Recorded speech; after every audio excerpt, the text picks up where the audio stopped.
வணக்கம். நான் உங்கள் 5ஆம் தலைமுறை ஜோதிடர் ராம்குமார் ராஜேந்திரன். இன்றைக்கி நம்ம பார்க்கக்கூடிய தலைப்பு மகர ராசி அன்பர்களுக்கு 8ஆம் இடத்தில் நடைபெறவிருக்கும் 4 கிரகங்களுடைய சேர்க்கை. இந்த 4 கிரகங்களுடைய பயிற்சி சதுர்கிரக யோகத்தை உருவாக்குகிறது. 1/8/2024 சுக்கிர பகவான் சிம்ம ராசிக்கு பயிற்சி அடைகிறார். அதே போல் 6/8/2024 சந்திர பகவானும் சிம்ம ராசிக்கு பயிற்சி அடைகிறாருங்க. அதே போல் 17/8/2024 சூரிய பகவான் தன்னுடைய ஜென்மஸ்தானத்திற்கு சிம்ம ராசிக்கு பயிற்சி அடைகிறார். அடுத்ததாக 31/8/2024 புதன் பகவானும் இந்த சிம்ம ராசிக்கு பயிற்சி. ஸோ இந்த 4 கிரகங்களுடைய பயிற்சியை உங்களுடைய ராசிக்கு, இந்த மகர ராசிக்கு 8ஆம் இடமான ஆயுள் மற்றும் துர்ஸ்தானத்தில் நடைபெறவிருக்கு. இந்த நிகழ்வு மகர ராசி அன்பர்களுக்கு எந்த விதமான அற்புதங்கள் மற்றும் சிறப்புகள் கொடுக்க போகுது அப்படிங்கிறத தெளிவாகவும் துல்லியமாகவும் இந்த காணொலியில் பார்க்கலாங்க. நம்ம சேனலை ஃபஸ்ட் டைம் பார்க்குறவங்களா அதை சப்ஸ்கிரைப் பண்ணிக்கோங்க. பெல் பட்டனை கிளிக் பண்ணி ஆல் அப்படிங்கிற ஆப்ஷன் கொடுத்துக்கோங்க. ஸோ மகர ராசி அன்பர்கள் சனீஸ்வர பகவானை அதிபதியாக கொண்டவர்கள். ஸோ இந்த விஷயங்கள் அனைத்தும், அதாவது பார்த்திங்கன்னா தனக்கென்று ஒரு தனி கோட்பாடுகளை வச்சிட்ருக்கிறவங்க, யாருடைய தயவையும் எதிர்பார்க்காதவங்க, எந்த முயற்சியாக இருந்தாலும் தன்னுடைய சொந்த முயற்சியாகவே இருக்கணும். இதில் அடுத்தவங்களுடைய உதவி அப்படிங்கிறது எப்போவுமே இந்த ராசிக்காரர்களுக்கு கிடைக்கிறது ரொம்ப அபூர்வங்க. ஸோ இந்த ராசிக்காரர்கள் கடந்த சில காலகட்டங்களாக பார்த்திங்கன்னா சந்தித்த இழப்புகள் அப்படிங்கிறது ரொம்ப ஜாஸ்திங்க. இந்த நிலையை அடுத்தவங்களுக்கு யாருக்குமே வரக்கூடாது. ஏன்னா அந்தளவுக்கு சில பிரச்சனைகளையும் பாதிப்புகளையும் தனக்குள்ளேயே வச்சுக்கிட்டு அதை வெளியே காட்டிக்க முடியாத சில சூழல் அப்படிங்கிறது. ஒரு வேலை விஷயத்தில், வேலை அப்படிங்கிறது எல்லாத்துக்குமே தான் செய்யக்கூடிய வேலைகள் எப்படி இருக்கணும் அப்படின்னா தனக்குன்னு பிடிச்ச வேலையாக இருக்கணுங்க. அந்த வேலையில் செய்யும்போது மன நிறைவு, நிம்மதி அப்படிங்கிறது கொடுக்கணும். வேறு ஆப்ஷனே இல்லைங்க, எனக்கு இந்த வேலையை செஞ்சு தான் ஆகணும். ஏன்னா என்னுடைய குடும்ப கஷ்டங்கள், குடும்ப கமிட்மெண்ட்டுகள், வாங்கின கடன்கள், அதுக்கு கட்டக்கூடிய வட்டிகள் மற்றும் இஎம்ஐ அப்படின்னு சொல்லி நிறைய சூழ்நிலைகள் உங்களுக்கு ஒரு பெரிய பாரமாகவே இருக்குது. ஸோ இந்த பாரத்தை சுமையை இறக்கி வைக்கிறதுக்கு வேறு வழியே இல்லாமல் வேலைக்கு போக வேண்டிய சூழ்நிலை. அங்கே பிடிக்காத சில வேலைகளை செய்ய சொல்லும் போது மட்டும்தாங்க நமக்கு ஏண்டா இந்த வேலைக்கு வந்தோம் அப்படிங்கிற ஒரு நிலை. ஸோ அந்த மாதிரி ஒரு நிலையை தான் நீங்கள் சந்திக்கக்கூடிய சூழலை ஏற்பட்டிருக்கு. ஏன்னா நம்ம செய்கிற வேலைகள் நமக்கு சுத்தமாக பிடிக்கவே இல்லை, வேறு வழி இல்லாமல் அதை செஞ்சிட்ருக்கோம். நிறைய வேலையை செய்யக்கூடாத வேலைகளை திணிக்கிறாங்க, அடுத்தவங்க வேலையை நம்ம தலையில் கட்டுறாங்க அப்படின்னு சொல்லி நிறைய பிரச்சனைகள் அப்படிங்கிறத யோசித்து இந்த வேலையவே விட்டுட்டு வேறு ஏதாவது ஒரு வேலைக்கு போயிடலாமா, அல்லது சொந்தமாக ஏதாவது ஒரு தொழில் பண்ணிடலாமா, 1000 கஷ்டங்கள் வந்தாலும் நம்ம செய்யக்கூடிய வேலைகளில் மன நிறைவு அப்படிங்கிறது இல்லவே இல்லையே, இந்த நிலையெல்லாம் மாறாதான்னு யோசிக்கிறவங்களுக்கு இந்த காலகட்டங்கள், இந்த சதுர்கிரக யோக காலகட்டங்களில் கட்டாயமாக ஒரு நல்ல பலன்கள் அப்படிங்கிறது கொடுக்குங்க. வேலையில் ஒரு நல்ல முன்னேற்றம், உங்களுக்கு பிடித்தமான துறையில் பிடித்த வேலையை செய்யக்கூடிய அளவுக்கு சில சூழல் அப்படிங்கிறது. உங்களுக்கு என்ன வேலை பிடிக்குமோ அந்த வேலையில் நிறைய இன்டர்வியூஸ் அப்படிங்கிறது அட்டன் பண்ணியிருப்பீங்க. அதெல்லாம் எதுவுமே சரியாக கிடைக்காமையே இருக்குங்க.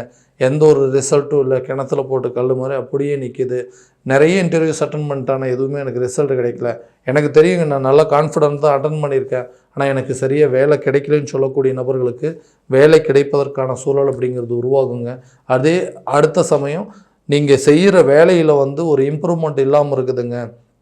என்னுடைய வேலையோடைய திறமைகள் அப்படிங்க பார்த்து என்னை விட திறமை கம்மியாக இருக்கிறவங்க, என்னை விட தகுதி வாய்ப்பு இல்லாத, தகுதியே இல்லாதவங்களாம் என்னை விட ஹையர் பொசிஷனில் இருக்கிறாங்க, ஆனால் எல்லா திறமைகளும் இருந்து எல்லா தகுதியும் இருந்து நான் இன்னும் அதே நிலையில் தான் இருக்கிறேன்னு யோசிக்கிறவங்களுக்கு பதவி உயர்வு அப்படிங்கிறதோ அல்லது கட்டாயமாக உங்களுக்கு ஒரு சில பொறுப்புகள் அப்படிங்கிறது கூடுவதற்கான சூழல் அப்படிங்கும்போது ப்ரமோஷன் கொடுத்தோ இல்லை ஒரு பிரான்ச்லேருந்து இன்னொரு பிரான்ச்சுக்கு ட்ரான்ஸ்ஃபர் பண்ணி அங்கே சில ரெஸ்பான்சிபிலிட்டிஸ் உங்களுக்கு அதிகமாக கொடுக்கறதுக்கான வாய்ப்புங்க.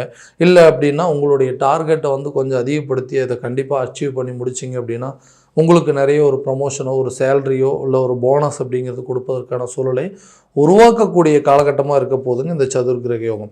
அடுத்ததான் இந்த தொழில் ரீதியாக எடுக்கக்கூடிய முயற்சிகள், தன்னுடைய தொழிலில் தான் செய்யக்கூடியது மட்டும்தாங்க. ஏன்னா வேறு யாருடைய தயவு அப்படிங்கிறது இங்கே சுத்தமாக கிடையாது.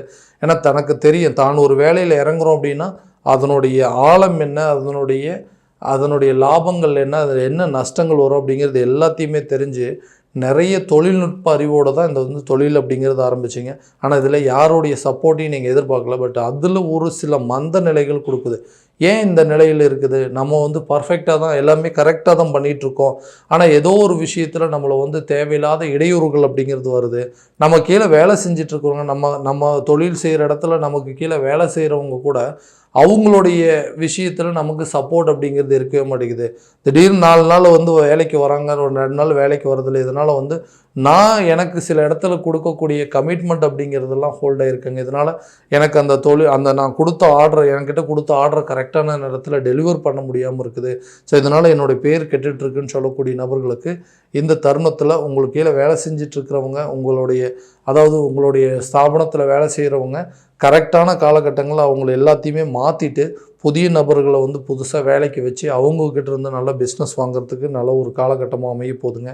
இந்த மந்த நிலையாக இருக்கக்கூடிய பிஸ்னஸில் யாரெல்லாம் வந்து ஆகாதுன்னு சொல்கிறீங்க அவங்க எல்லாத்தையும் விலக்கி விட்டுட்டு புதிய நபர்களை கொண்டு அந்த பிஸ்னஸை கரெக்டாக ரன் பண்ணுறதுக்கான காலமாக இருக்க போதுங்க. இம்போர்ட் மற்றும் எக்ஸ்போர்ட் சம்மந்தப்பட்ட சில விஷயங்கள் அப்படிங்கிறது வெளிநாடு சம்மந்தப்பட்ட ஏற்றுமதி இறக்குமதி சார்ந்த பிஸ்னஸ் செஞ்சிட்ருக்கிறவங்களுக்கு இது ஒரு நல்ல காலகட்டமாக இருக்க போதுங்க. உங்களுடைய பிஸ்னஸ் ரிலேட்டடாக நீங்கள் ஃபாரின் போயிட்டு வரதுக்கான ஆப்பர்ச்சுனிட்டி அப்படிங்கிறதுலாம் கட்டாயமாக இருக்க போதுங்க. இந்த திருமணம் அப்படிங்கிறது எனக்கெல்லாம் பொண்ணு கொடுக்கறதுக்கு அப்படிங்கிறது ரொம்ப யோசிச்சுட்டு இருந்தாங்க. என்னுடைய நிலை அப்படிங்கிறது அந்தளவுக்கு இருக்குது. இவனை நம்பி எப்படி பொண்ணு கொடுக்கறது, இவரை நம்பி எப்படி பொண்ணு கொடுக்கறது, என்ன இருக்குது இவர்கிட்ட, ஒரு வீடு இருக்கா, ஒரு வண்டி வாகனம் இருக்கா, ஒரு வசதி வாய்ப்பு இருக்கா, சரியாக வந்து இவர் செய்கிற வேலையிலேயும் வந்து பெரிய அளவில் இம்ப்ரூவ்மெண்ட் எதுவும் இல்லை, இவரெல்லாம் நம்பி எப்படி பொண்ணு கொடுக்குறது அப்படின்னு சொல்லி போகிற இடம் வர இடத்துல நிறைய இடத்துல என்னை வந்து அவமானப்படுத்திட்டு இருந்தாங்க. ஸோ இதனாலேயே வந்து இந்த திருமணத்துக்கு மேலே இருக்கக்கூடிய இன்ட்ரெஸ்ட் அப்படிங்கிறதே குறைஞ்சிருச்சு. இவங்க மத்தியில் கண்டிப்பாக ஒரு நல்ல இடத்துல வந்து திருமணம் அப்படிங்கிறது பண்ணணும் அப்படிங்கிறதுக்காகவே நிறைய விஷயங்களை மாற்றிட்டேன். ஒரு வேலையில் இருக்கட்டும், சொந்தமாக ஒரு வீடு கட்டுறதா இருக்கட்டும்ங்க, ஒரு வண்டி வாகனங்கள் வாங்குறதா இருக்கட்டும், ரொம்ப கஷ்டப்பட்டு ஹார்ட் ஒர்க் பண்ணி எல்லாத்தையுமே இன்றைக்கி என் வசப்படுத்திட்டு இருக்கேன். ஆனால் எனக்கு இந்த திருமணம் அப்படிங்கிறது நடக்கவே மாட்டேங்குது. இப்போது அந்த நிலை அப்படிங்கிறது மாறுமா, எனக்கு திருமணம் சார்ந்த சில யோகங்கள் நடக்குமான்னு யோசிச்சுட்டு இருக்கிறவங்களுக்கு இந்த காலகட்டங்களில் திருமணம் சார்ந்த அமைப்புகள் அப்படிங்கிறது கட்டாயமாக உருவாகுங்க. உங்களுடைய உழைப்பும் உங்களுடைய திறமை உங்களுடைய அந்தஸ்துகள் எல்லாத்தையும் பார்த்து அவங்களே முன் வந்து உங்களுக்கு பெண் கொடுப்பதற்கான சில சூழல் அப்படிங்கிறது உருவாகுங்க. நீண்ட நாட்களாக குழந்தை இல்லாத தம்பதியினருக்கு குழந்தை பாக்கியம் அப்படிங்கிறது கட்டாயமாக உருவாகுங்க. ஸோ எல்லா ஒரு நிகழ்வுகள் இந்த 5ஆம் இடத்தில் இருக்கக்கூடிய குரு பகவானுடைய பயிற்சி அப்படிங்கிறதும் இந்த தருணத்தில் உங்களுக்கு குழந்தை சம்மந்தப்பட்ட சில பாதிப்புகள், அதாவது இந்த கருக்கலைப்பு அப்படிங்கிறது நிறைய டைம் நடந்துருச்சுங்க. ஸோ நிறைய ட்ரீட்மெண்ட் எல்லாம் எடுத்துகிட்ருக்குறோம், இதனால் வந்து எந்த இம்ப்ரூவ்மெண்ட்டுமே இல்லை அப்படின்னு யோசிக்கிறவங்களுக்கு இந்த குழந்தை பாக்கியம் சம்மந்தப்பட்ட சில தடைகள் அப்படிங்கிறது விலகுங்க. கூடிய விரைவில் உங்களுக்கு இந்த குழந்தை பாக்கியம் ஏற்பதற்கான சூழல் அப்படிங்கிறது இந்த சதுர்கிரக யோக காலகட்டங்களிலேயே நடக்குங்க. கணவன் மனைவிக்கிடையே இருக்கக்கூடிய கருத்து வேறுபாடுகள், அதே போல் குடும்பத்தில் இருக்கக்கூடிய சில பிரச்சனைகள் அப்படின்னு சொல்லாங்க. எதுக்கு எடுத்தாலுமே வந்து ஏதாவது ஒரு விதத்தில் சில பாதிப்புகள் அப்படிங்கிறது, ஒரு குடும்பமாக இருக்கிறோம், அப்பா அம்மாவங்களோடையும் சரியாக பேசிக்கிறது இல்லை, கூட பிறந்த அண்ணன் தம்பிகளோடையும் தேவையில்லாத சில பிரச்சனைகள் அப்படிங்கிறது, கணவன் மனைவிக்கிடையே ஒரு அண்டர்ஸ்டாண்டிங்கில். ஸோ குடும்பத்தில் மொத்தமாக எல்லா குடும்பத்துலேயும் எல்லாமே சிதைஞ்சு போய் கிடக்குதுங்க. எல்லாருமே சரியாக உட்காந்து ஒரு இடத்துல பேசியே ரொம்ப நாள் ஆச்சு. ஏதாவது ஒரு விஷயங்கள், அதாவது கூட பிறந்த சகோதரனுடைய மனைவிக்கும் தன்னுடைய மனைவிக்கு தேவையில்லாத சில பிரச்சனைகள் அப்படிங்கிறது, இல்லை அண்ணன் தம்பிகளுக்குள்ளே சில கருத்து வேறுபாடுகள், சொத்து பத்துக்களுக்கு உண்டான சில பிரச்சனைகள் அப்படிங்கிறது, எனக்கு வந்து சொத்து அதிகமாக வேணும், உனக்கு அதிகமாக வேணும், அதை நீ வந்து எனக்கு தரணும், இந்த சொத்தை வந்து நான் எடுத்துக்குவேன்னு சொல்லிட்டு ஒருத்தருக்கு வந்து சொத்து சம்மந்தப்பட்ட சில பிரச்சனைகள் அப்படிங்கிறது உருவாயிருக்கும். நிறைய பேர் நிறைய விஷயங்கள் இதில் இழந்திருப்பீங்க. ஒரு சில காலகட்டங்களில் நம்மளுடைய இழப்புகள் அப்படிங்கிறது நம்மளுடைய எதிரிக்கும் வரக்கூடாதுன்னு நினைக்கக்கூடிய சூழலெல்லாம் நீங்கள் பார்த்தாச்சுங்க. ஸோ இப்போது இந்த குடும்பம் இருக்கக்கூடிய நிலைகளாவது நல்லா இருக்கணும் அப்படின்னு சொல்லி நிறைய விஷயங்கள் விட்டு கொடுத்து தான் போயிட்டுருக்குங்க. இருந்தாலும் நம்மகிட்டயே வந்து தேவையில்லாத சீண்டிகிட்டு இருக்கிறாங்க. ஸோ அவங்களுக்கு இந்த பாதிப்புகள்லேருந்து விடுபடக்கூடிய காலமாக இருக்க போது சகோதரன் மத்தியில் நல்ல ஒற்றுமை அப்படிங்கிறது ஏற்படுங்க.